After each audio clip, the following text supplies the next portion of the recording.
मंडळी, अत्यंत चुरशीच्या झालेल्या मुंबई महानगरपालिकेच्या निवडणुकीमध्ये अखेरीस भाजपा आणि शिंदे गटाच्या महायुतीनं बाजी मारत स्पष्ट बहुमत मिळवलं. ते ठाकरे बंधूंच्या युतीला पराभवाचा सामना करावा लागला.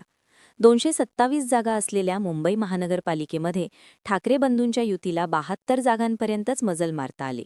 तर शिवसेनेचं ठाण्याची शिवसेना अशी घोषणा जिथे दिली जायची, त्या ठाण्यात ठाकरे बंधूंना महायुतीच्या झंझावातासमोर केवळ एकच जागा जिंकता आली.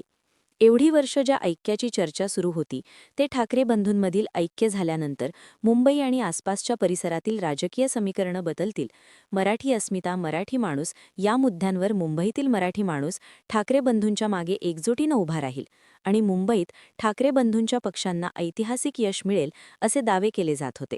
मात्र महानगरपालिकेच्या निकालांमधून हे दावे फेल ठरलेले दिसत आहेत. त्यामुळे आता कालच्या पराभवामुळे महाराष्ट्राच्या आणि मुंबईच्या राजकारणातून ठाकरे ब्रँड संपलाय का, अशी चर्चा सुरू झालीय.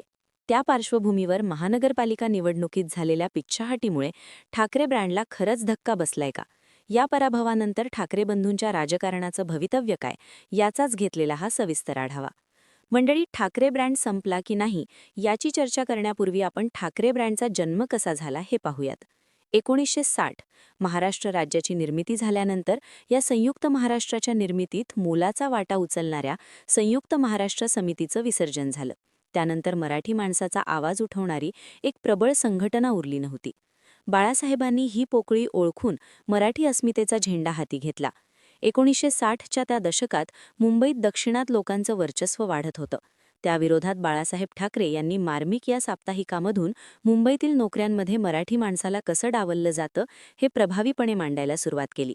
तसेच 19 जून 1966 रोजी शिवसेना या संघटनेची स्थापना झाली. सुरुवातीला शिवसेना ही राजकीय संघटना नव्हती, तर ती मराठी माणसाच्या न्याय हक्कांसाठी लढणारी एक सामाजिक चळवळ होती. त्यानंतर शिवसेनेनं बजाव पुंगी हटाव लुंगी सारखी आक्रमक आंदोलनं करून मुंबईतील मराठी माणसाच्या प्रश्नांना वाचा फोडायला सुरुवात केली. स्थानिक लोकाधिकार समितीच्या माध्यमातून मराठी तरुणांच्या नोकऱ्यांचे प्रश्न सोडवण्यात येऊ लागले. तर शिवसेनेच्या शाखा हे स्थानिक पातळीवर तक्रार निवारणापासून अन्यायाला वाचा फोडणारी केंद्र ठरल्या. या माध्यमातून बाळासाहेब ठाकरे हे मुंबईतील मराठी माणसाचा बुलंद आवाज बनले.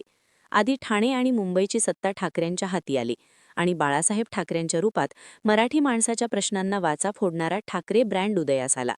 पुढे 90च्या दशकात बाळासाहेबांनी त्याला हिंदुत्वाची जोड दिली. मराठी अस्मिता आणि जिवंत हिंदुत्वाच्या जोरावर बाळासाहेबांनी मुंबई महानगरपालिकेवरील शिवसेनेची पकड मजबूत केली. तर 2005 मध्ये शिवसेनेत पडलेल्या फुटीनंतर राज ठाकरेंच्या मनसेच्या रूपात ठाकरे ब्रँडला आणखी एक चेहरा मिळाला. तसेच शिवसेनेचे उद्धव ठाकरे आणि मनसेचे राज ठाकरे यांच्या रूपात ठाकरे ब्रँडची दोन स्वतंत्र रूपात वाटचाल सुरू झाली.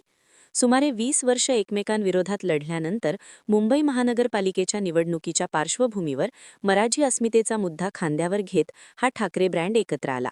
त्यामुळे या निवडणुकीत ते कशी कामगिरी करतात याकडे सर्वांचंच लक्ष लागलेलं होतं. महाराष्ट्रासारख्या मोठ्या राज्याची राजधानी, देशाची आर्थिक राजधानी, आर्थिक उलाढालीचं शहर असा लौकिक असल्यानं मुंबई महानगरपालिकेची यावेळची निवडणूक ही अर्थातच राष्ट्रीय पातळीवरील चर्चेचा विषय ठरली होती. त्यात उद्धव आणि राज ठाकरेंच्या मनोमिलनामुळे ठाकरे ब्रँडचं झालेलं ऐक्य, शिवसेनेत पडलेल्या फुटीनंतर शिवसेनेचं जन्मस्थान असलेल्या मुंबईतील मतदार काय कौल देतात याकडे सर्वांचं लक्ष लागलं होतं.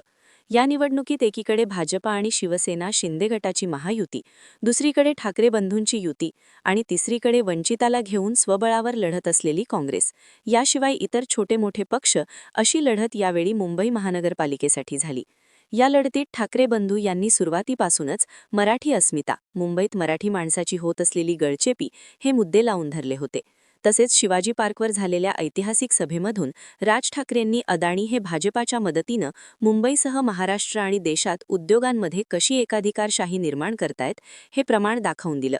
त्यात मराठी प्रसार माध्यमं, बुद्धिजीवी वर्ग यांनी मराठीसाठी मुंबईत ठाकरे हवेत या मुद्द्यावरून रान उठवल्यानं ठाकरेंच्या बाजूनं जबरदस्त वातावरण निर्माण झालं होतं.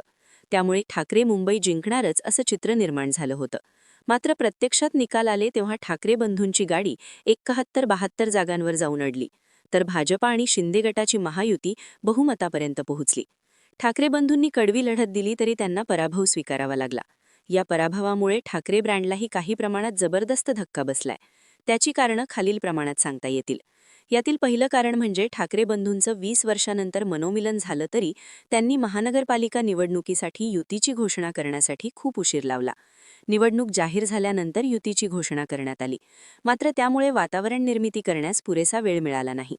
ठाकरे ब्रँडला धक्का बसण्याचं दुसरं कारण म्हणजे ठाकरे बंधूंनी संपूर्ण निवडणुकीत विकासावर फार काही न बोलता मराठी माणूस, मराठी अस्मिता अशा भावनिक मुद्द्यांवरच अधिक भर दिला.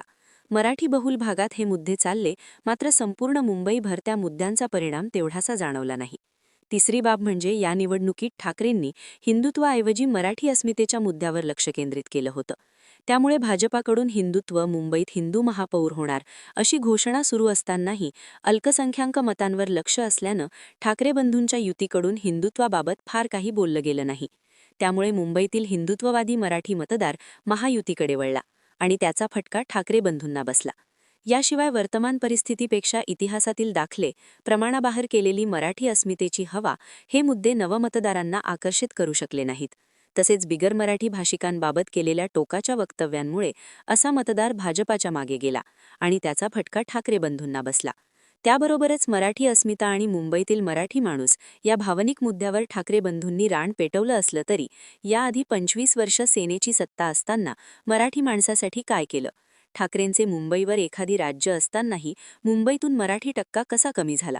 आणि भविष्यात मराठी माणसाचं प्रमाण वाढवण्यासाठी काय करणार? या प्रश्नांची समाधानकारक उत्तरं ठाकरे बंधूंना देता आली नाहीत.